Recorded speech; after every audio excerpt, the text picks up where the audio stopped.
নমস্কার বন্ধুরা, আশা করি আপনারা সবাই ভালো আছেন। আমরা সবাই ভালো আছি। তো বন্ধুরা দেখুন, চলে এসেছি কতগুলো কাঁচা আম নিয়ে। তো আমের সিজন চলছে এখন, আর এখানে আমের সিজনে যদি টক ঝাল মিষ্টি আমের আচারই না বানালেন তাহলে কি আর খাওয়া হলো বলুন।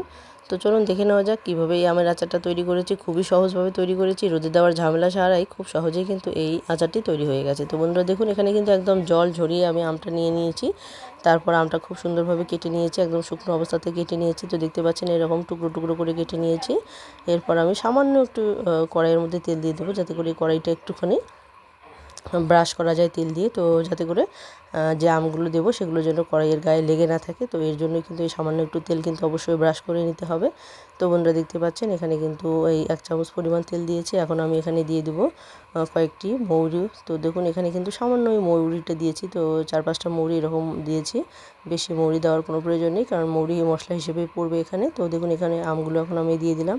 তো আমগুলো কিন্তু যতক্ষণ না জল মানে শুকিয়ে যাচ্ছে ততক্ষণ অবধি এটাকে নাড়তেই হবে।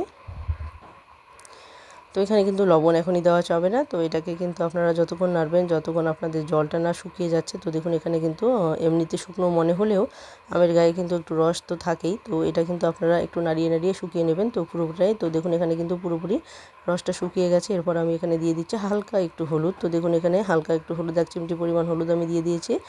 আর হালকা কাশ্মীরি লঙ্কার গুঁড়ো কিন্তু এখানে দিয়ে দিলাম কালারের জন্য। তো দেখতে পাচ্ছেন বন্ধুরা, এখন হলুদ আর হচ্ছে গিয়ে কাশ্মীরি লঙ্কা দেওয়ার পরেও কিন্তু আমি একটুখানি নেড়েচেড়ে ভেজে নিচ্ছি, যাতে করে খুব সুন্দরভাবে শুকিয়ে যায়। পুরো যে আমের ভেতরে যে রসটা থাকে সেই রসটা যেন পুরোপুরি শুকিয়ে যায়। তো দেখুন এখানে কিন্তু পুরোপুরি শুকিয়ে গেছে। তো এখানে কিন্তু 250 গ্রামের মতো আমের আচার হবে, টক ঝাল মিষ্টি আমের আচার হবে। এর জন্য কিন্তু আমি এখানে 250 গ্রাম চিনি দিয়েছি। তো আম কিন্তু টকের উপরেই নির্ভর করে চিনিটা। আপনাদের যদি আম যেরকম টক থাকবে সেরকম মানে আন্দাজ অনুযায়ী চিনিটা দেবেন। কোনো আম বেশি মিষ্টি থাকে, কোনো আম কম মিষ্টি থাকে, তো টক একটু বেশি থাকে। তো সেই আন্দাজ মতোই কিন্তু চিনির কোনো মাপকাঠি নেই এখানে। তো দেখুন এখানে কিন্তু চিনিটা পুরোপুরি গলে গেছে। এখন আমি যে হালকা একটু লবণ দিয়ে দিলাম স্বাদ মতো।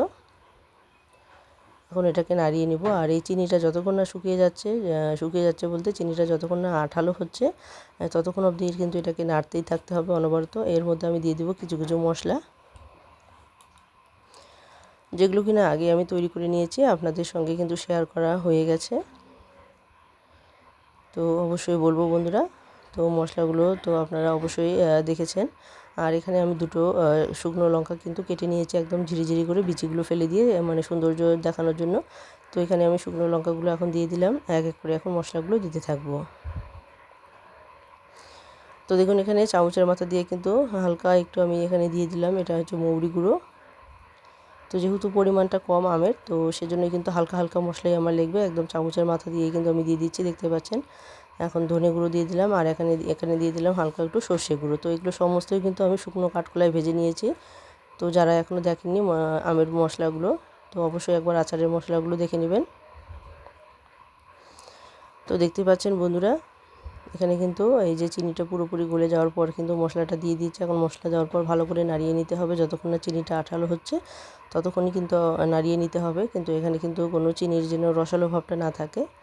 তো দেখতে পাচ্ছেন চিনিটা কিন্তু অনেকটা আঠালো হয়ে এসেছে। তো এটা অনবরত নাড়তেই থাকতে হবে যতক্ষণ এটা আঠালো অবস্থায় চলে আসে। তো আমগুলো কিন্তু পুরোপুরি সেদ্ধ হয়ে গেছে। তো আমার এই রেসিপিটা আপনাদের কেমন লাগলো অবশ্যই কমেন্টে জানাতে ভুলবেন না। তো দেখুন এখানে কিন্তু আঠালো হওয়ার পর নামিয়ে নিয়েছি।